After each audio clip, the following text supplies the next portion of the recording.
Hello बच्चों, तो आज हम लोग पढ़ने वाले हैं प्रिपरेशन ऑफ हेलोअरीन्स। ठीक है, तो हेलोअरीन्स किसको बोलते हैं? हेलोअरीन्स वैसे कंपाउंड्स हैं जो कि एरोमेटिक कंपाउंड से बनता है, जैसे बेंजीन से। अब एरोमेटिक कंपाउंड में से जब हाइड्रोजन को रिप्लेस करके जब हेलोजन एलिमेंट जब जुड़ जाता है तो उस कंपाउंड को बोलते हैं हेलोअरीन्स। जैसे यहाँ पे देखिए क्लोरीन जुड़ा हुआ है बेंजीन के साथ, ब्रोमीन जुड़ा हुआ है, तो इन सबको क्या बोलेंगे?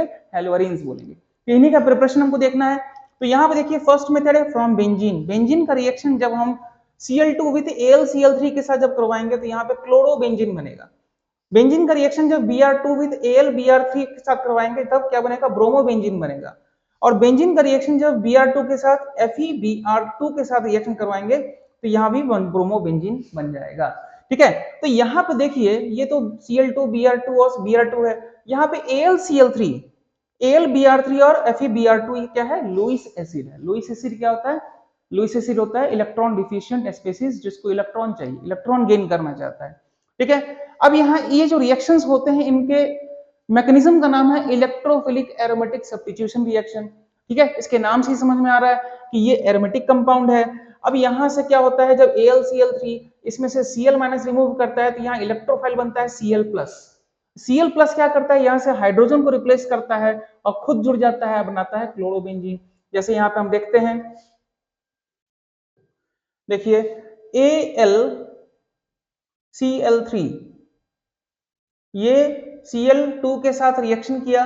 अब ये AlCl3 जो है Cl- को रिमूव करेगा क्योंकि इसको इलेक्ट्रॉन चाहिए और ये बना देगा AlCl4-।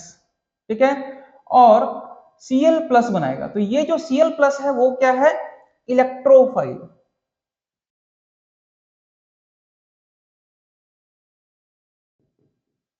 इलेक्ट्रोफाइल है। यही केस इन सब के साथ भी है। यहाँ पे भी AlBr3 क्या करेगा, यहाँ से Br- रिमूव करेगा और AlBr4- बना देगा और यहाँ Br+ जो होगा इलेक्ट्रोफाइल बन जाएगा।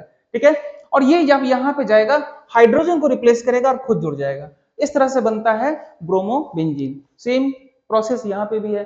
ठीक है, तो यहाँ पे ये जो प्रोसेस है, ये तीन रिएक्शन जो मैंने आपको बताया, ये फ्रॉम बेंजीन है। ठीक है, तो इसको इसके रिएक्शन के मैकेनिज्म को बोलते हैं इलेक्ट्रोफिलिक एरोमेटिक सब्स्टिट्यूशन रिएक्शन, क्योंकि ये एरोमेटिक कंपाउंड से बनता है। यहाँ पे Cl+ जो इलेक्ट्रोफाइल है वो हाइड्रोजन को रिप्लेस करता है। ठीक है, ये इलेक्ट्रोफाइल है इसलिए इलेक्ट्रोफिलिक आया, यहाँ से हाइड्रोजन को रिप्लेस किया इसलिए सब्स्टिट्यूशन आया, इलेक्ट्रोफिलिक एरोमेटिक सब्स्टिट्यूशन रिएक्शन हो गया। ठीक है, तो अगले स्लाइड पे आते हैं। ठीक है, अगला जो प्रोसेस है फ्रॉम टोलिन। अब यहाँ पे देखिए इसको बोलते हैं टोलिन। जब आपका बेंजीन के ऊपर जब हाइड्रोजन को रिप्लेस करके CH3 जुड़ जाएगा तो इसको कहेंगे टोलिन। अब इसका रिएक्शन जब हम सेम Cl2 विद AlCl3 के साथ करवाएंगे तो अब यहाँ पे आप जान लीजिए कि यहाँ पे आपका क्या बनेगा? Cl+ इलेक्ट्रोफाइल बनेगा। अब इलेक्ट्रोफाइल की इलेक्ट्रॉन डेंसिटी चाहिए, तो यहाँ पे जो CH3 है वो इसमें इलेक्ट्रॉन डेंसिटी को इंक्रीज करेगा। कहाँ कहाँ पे करेगा? ऑर्थो और पैरा पोजीशन पे करेगा। तो ये आपका ऑर्थो हो गया, ये आपका पैरा हो गया और ये आपका ऑर्थो हो गया। ठीक है, इन पोजीशन पे इंक्रीज करता है। तो यहां पे क्या होगा, ये जो Cl+ जो इलेक्ट्रोफाइल होगा,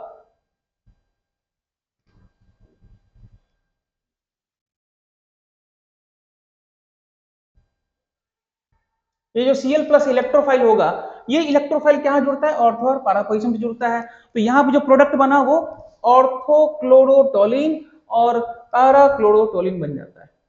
क्लियर है? इसी तरह से दूसरा रिएक्शन और भी है। जब हम इस टोलिन का रिएक्शन जब Cl2 के साथ करवाएंगे, इस केस में हम डार्क कंडीशन रखते हैं। ठीक है, कंडीशन वहां डार्क रहेगा in the presence of iron. तो उस केस में भी क्या होता है, यहाँ पे ऑर्थो और पैरा पोजीशन पे आपका क्लोरीन जुड़ जाएगा। ठीक है, सेम प्रोडक्ट बनेगा। अब यहाँ पे क्या होगा, जब ये दोनों प्रोडक्ट बन गया, इनके मिक्सचर्स बने, तो उस केस में दोनों को सेपरेट कैसे किया जाएगा? तो दोनों का जो मेल्टिंग पॉइंट होता है वो डिफरेंट होता है।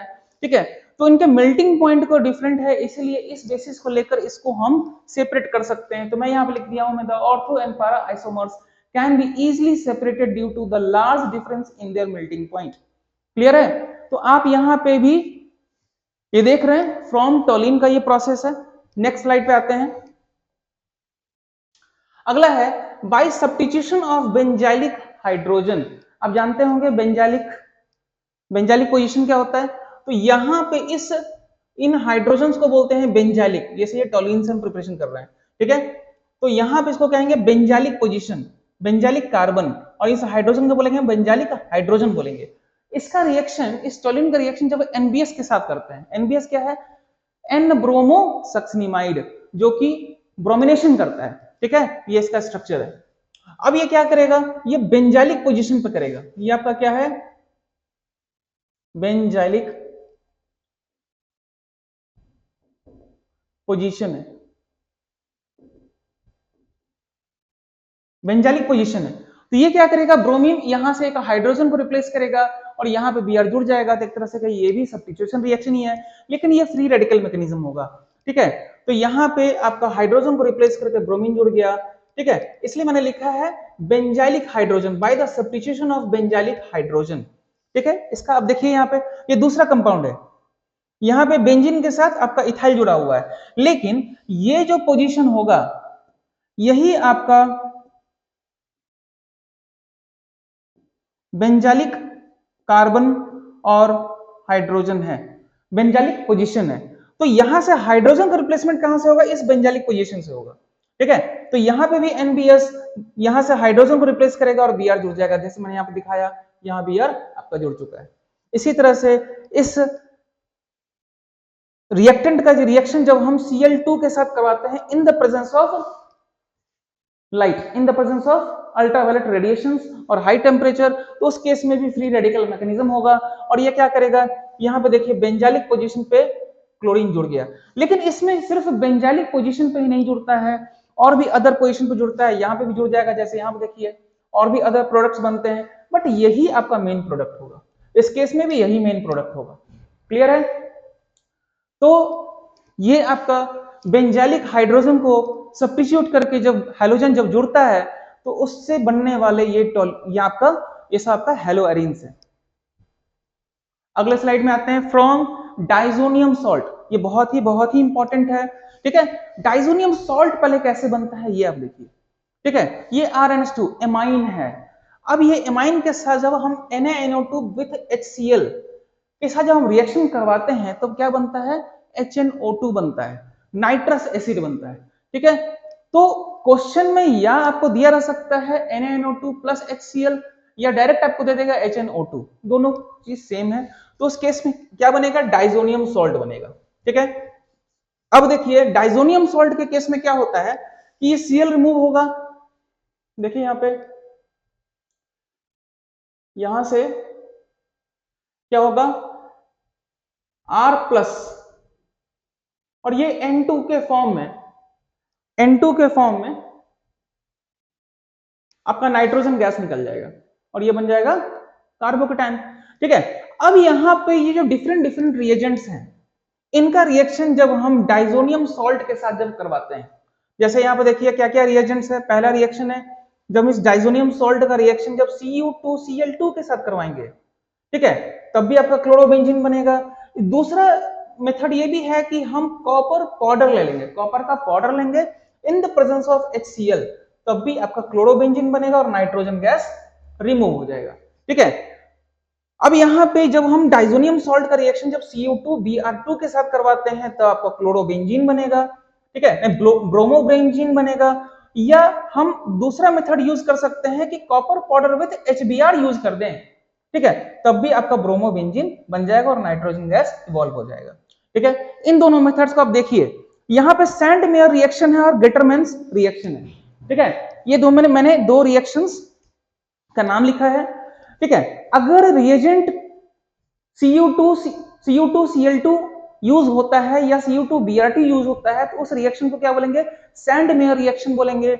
और अगर उस रिएक्शन में जो रिएजेंट है वो कॉपर पाउडर विद HCl या copper powder with HBr use हो रहा है तो उस रिएक्शन को क्या बोलेंगे, गेटरमैन्स रिएक्शन बोलेंगे, ठीक है। इसको आप याद कर लिए। तो यहां इन रिएजेंट के साथ जब हम रिएक्शन करवाएंगे डाइजोनियम सॉल्ट को तो क्लोरोबेंजीन ब्रोमोबेंजीन बन जाएगा और नाइट्रोजन गैस इवॉल्व हो जाएगा, ठीक है। अगला रिएक्शन है कि इस डाइजोनियम सॉल्ट का रिएक्शन जब हम Ki पोटेशियम आयोडाइड के साथ जब करवाएंगे तो आपका क्या आयोडोबेंजीन बनेगा, यहां से हाइड्रोजन को रिप्लेस करके आयोडीन जुड़ जाएगा, नाइट्रोजन गैस बनेगा। जैसे मैंने आपको यहां दिखा दिया है कि नाइट्रोजन गैस निकल रहा है क्योंकि नाइट्रोजन जो है यहाँ लिविंग ग्रुप के फॉर्म में है, यहाँ पे कार्बोटाइन बन जाता है। क्लियर है।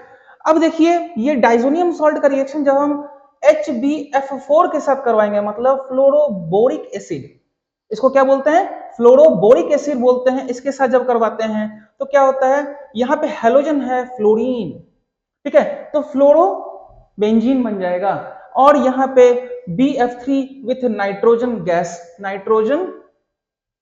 गैस बनेगा। क्लियर है? तो यहां पे ये जो डाइजोनियम सॉल्ट का जो रिएक्शन है, डाइजोनियम सॉल्ट से जो प्रिपरेशन कराते हैं हम हेलोअरीन्स का, ये बहुत ही ज्यादा इंपॉर्टेंट है। इसमें सैंडमेयर रिएक्शन और गटरमैन रिएक्शन आप याद रखना, ठीक है, इनके रिएजेंट्स हो सकता है आपको पूछ सकता है। और सेम प्रोसेस है डाइजोनियम सॉल्ट का रिएक्शन, जब हम इन 4 मेथड से हम इसको हेलोअरीन्स में कन्वर्ट कर सकते हैं। क्लियर है? तो इन सभी को आप नोट कर लें।